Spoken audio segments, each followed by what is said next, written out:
Assalamualaikum warahmatullahi wabarakatuh. Perkenalkan, nama saya Suryani Mita Astuti, NIM 1914080042 dari Tadris IPA Fisika B.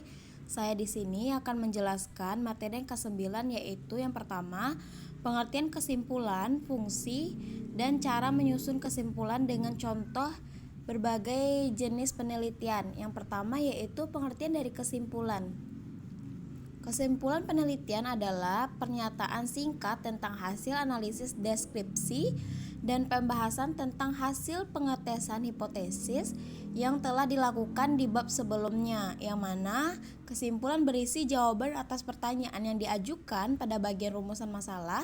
Kesimpulan berasal dari fakta-fakta atau hubungan yang logis, yang mana pada kesimpulan ini berasal dari fakta-fakta atau hubungan yang logis. Yang kesimpulan ini pernyataan singkat, jelas, sistematis dari keseluruhan analisis atau hasil analisis, pembahasan, dan pengujian hipotesis dalam sebuah penelitian. Fungsi dari kesimpulan ini adalah untuk memberikan kesempatan dan informasi kepada para pembaca guna mengetahui secara cepat tentang apa hasil akhir yang diperoleh dari penelitian yang telah dilakukan. Pada kesimpulan berfungsi juga untuk membantu pembaca memahami mengapa penelitian yang dilakukan penting bagi mereka calon pembaca dan untuk mendapatkan pemahaman yang lebih dalam. Cara menyusun kesimpulan, langkah-langkahnya yang pertama yaitu sebagai langkah pertama penulis menguraikan garis besar permasalahan dan kemudian memberikan ringkasan tentang segala sesuatu yang telah diuraikan pada bab-bab sebelumnya. Kedua, penulis harus menghubungkan setiap kelompok data dengan permasalahan untuk sampai pada kesimpulan tertentu. Yang ketiga yaitu langkah terakhir dalam penyusunan kesimpulan adalah menjelaskan mengenai arti dan akibat-akibat tertentu dari kesimpulan-kesimpulan itu secara teoritis maupun praktis. Selanjutnya adapun contoh dari berbagai jenis penelitian. Yang pertama yaitu penelitian eksperimen. Pada penelitian eksperimen yang saya lihat, itu kesimpulannya dari hasil penelitian yang dilakukan terdapat beberapa hal yang dapat disimpulkan bahwa gerakan magnet yang bergerak di dalam pipa aluminium dan gerakan magnet di dalam pipa kuningan merupakan gerakan magnet teredam karena ditujukannya dengan adanya perubahan kecepatan magnet yang bergerak di dalam pipa. Selanjutnya itu ada penelitian R&D, yang mana pada kesimpulannya berdasarkan hasil penelitian dan pengembangan media pembelajaran dapat disimpulkan bahwa media pembelajaran yang dikembangkan dengan mengacu pada model pengembangan ADDIE yang meliputi tahap analisis, design, development, implementasi, dan evaluation. Hanya saja peneliti tidak melakukan tahap implementation karena keterbatasan waktu dan biaya. Yang berdasarkan penilaian dari hasil ahli media dan ahli materi media, pembelajaran dikategorikan sangat valid dengan presentasi rata-rata sebesar 86,21%. Selanjutnya ada juga penelitian korelasi, yang mana kesimpulannya adalah dari analisis dan pembahasan penelitian yang telah dikemukakan oleh peneliti, maka dapat dijadikan kesimpulan bahwa ada hubungan positif antara penggunaan pembelajaran daring dengan minat siswa yang nilai korelasinya sebesar 0,750 atau 75%, yang menandakan bahwa data didapatkan berada pada kategori tinggi dan selebihnya disebabkan oleh faktor lain yang tidak diteliti dalam penelitian. Selanjutnya ada juga penelitian deskriptif kualitatif, dan sama seperti sebelumnya, kesimpulan ini berasal dari hasil penelitian data, maka dapat disimpulkanlah bahwa pembelajaran fisika kurang menguasai matematika, sulit menghafal persamaan fisika dan menggunakan persamaan fisika dalam menyelesaikan permasalahan, sulit mengungkapkan pendapat karena takut salah. Dan selanjutnya ada juga penelitian tindakan kelas, dan kesimpulannya yaitu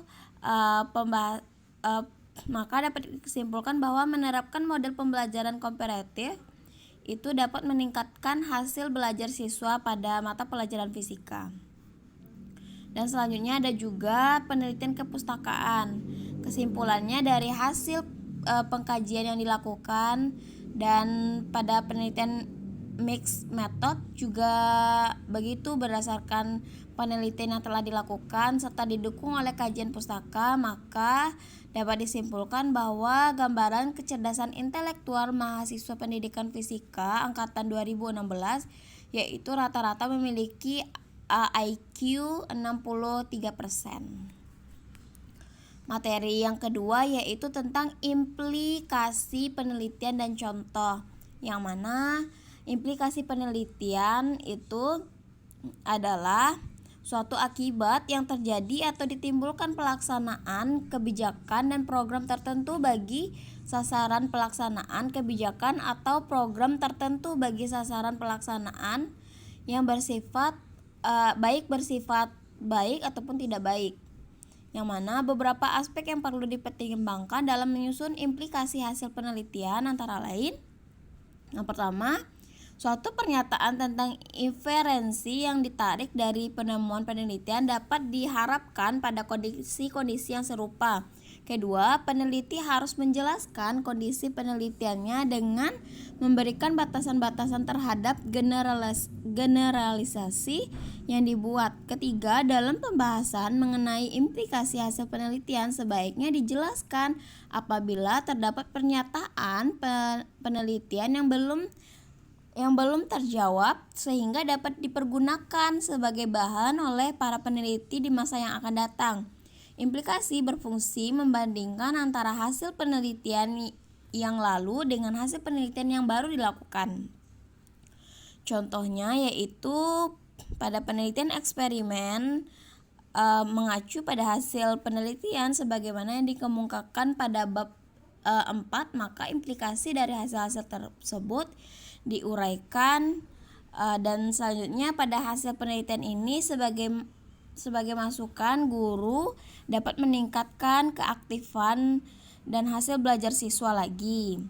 Dan contoh pada implikasi penelitian eksperimen itu adalah dengan strategi ini siswa yang berpikir kritis dapat membentuk teman-teman kelompoknya dalam pembelajaran dengan jalan membantu teman-temannya dengan pengetahuan yang dimilikinya. Materi selanjutnya yaitu tentang pengertian dan fungsi sasaran penelitian beserta contohnya. Pengertian sasaran adalah